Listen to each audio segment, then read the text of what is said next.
La vache. Oh, oh. La vache. Et de 1. Et de 1. Et de 2.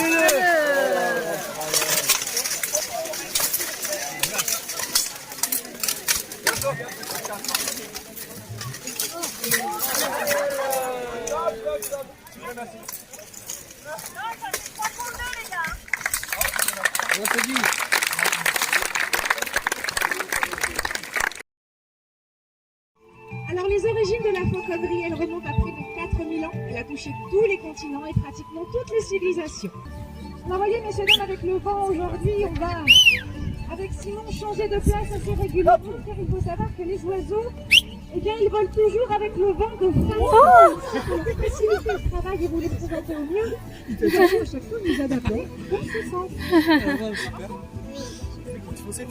Alors déjà, comment est-ce qu'on reconnaît un rapace? Eh bien tout simplement, ces oiseaux auront une vue perçante, un bec crochu et des cercles acérés.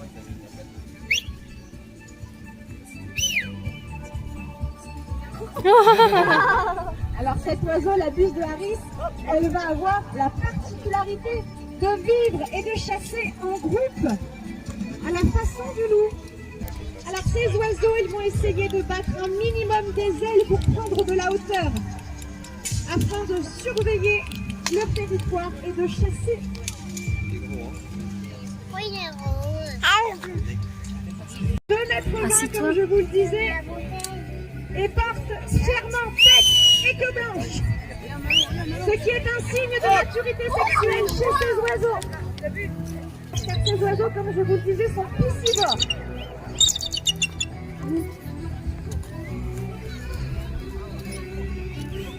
Ils possèdent en effet des petites spicules sous les pattes.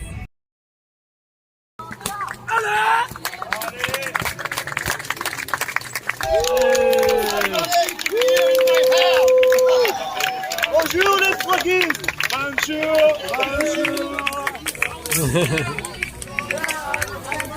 Pourquoi il dit bonjour les fruits? Parce que les Anglais disent qu'on mange des grenouilles. Les Anglais. Vive la France.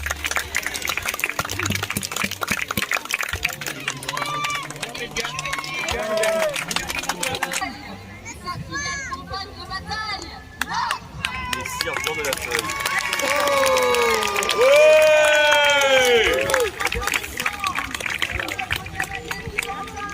C'est des chevaliers. Vache.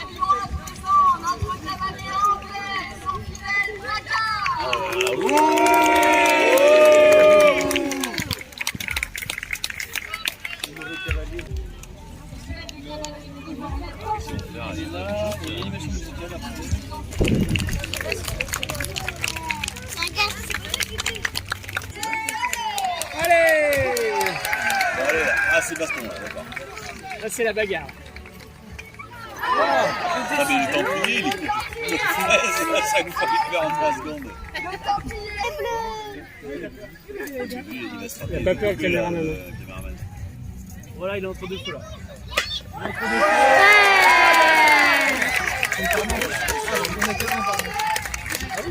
Ah, les amis, bravo!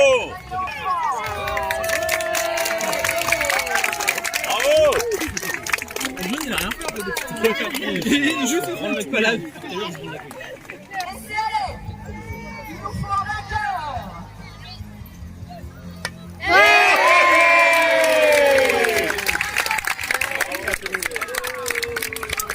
Il est malin.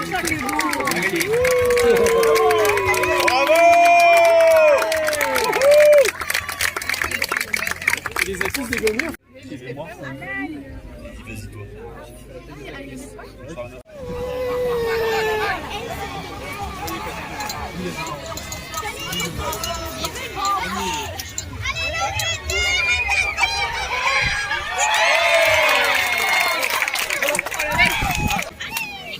Il est sans défense, le roi. Il va refaire le.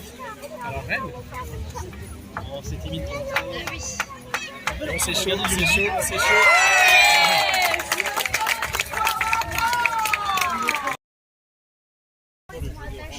Vu comme ils sont beaux. Ah, mais il est presque aussi grand que ça. Ouais. Il disait qu'il ne pouvait pas les faire voler parce qu'il y avait trop de vent. Lequel? Il y a les petits. Ah, les petits. C'est impressionnant, moi à la télé je l'ai pas plus petit.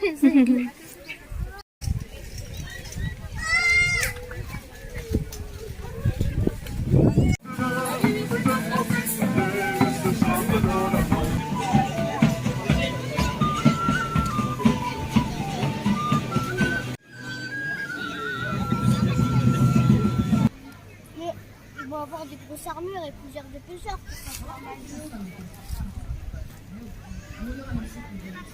Ah, ici? Il en faut deux poussées, je comme ça. Ouais. C'était bonne idée. Ouais. Mais non, on devra regarder aussi les oiseaux. Mais non, les oiseaux, parce que les hiboux, il a dit qu'on pourra les regarder cet après-midi. Oui, les costauds.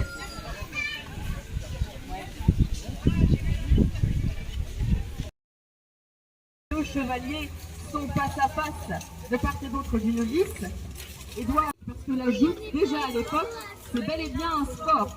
Ce n'est pas un combat, ce n'est même pas un entraînement au combat, c'est un sport à part entière avec un équipement très spécifique. Avec une garde au-dessus de la main pour protéger la main, et au bout de la lance, si vous arrivez à l'apercevoir, une espèce de petite griffe en métal. Le but n'est pas de blesser l'adversaire, le but de la griffe est d'accrocher le doigt de la targe du chevalier d'en face pour l'aider à briser et qu'elle ne glisse pas. Et la bague, vous pouvez voir sous la garde, est un détail essentiel à la joute réelle. Le but de la bague va être de venir projeter dans un arrêt de cuirasse une espèce de crochet sur le plastron du chevalier pour pouvoir répartir le choc de l'impact sur l'intégralité de l'armure, tout simplement parce que avec ce genre d'arme, un choc pris avec seulement le bras nous vaut une main ou un poignet cassé. Le chevalier compare souvent le choc à celui d'un accident de voiture.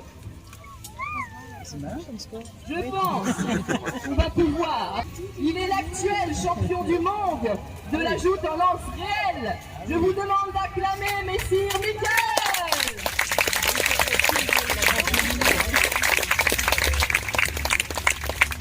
Il s'envole à Moscou disputer le très prestigieux tournoi de Saint-Georges. Messieurs l'artiste, s'il vous plaît.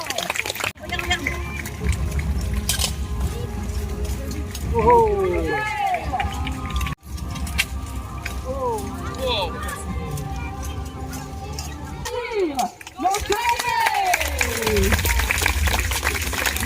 On les encourage. Attention, c'est parti!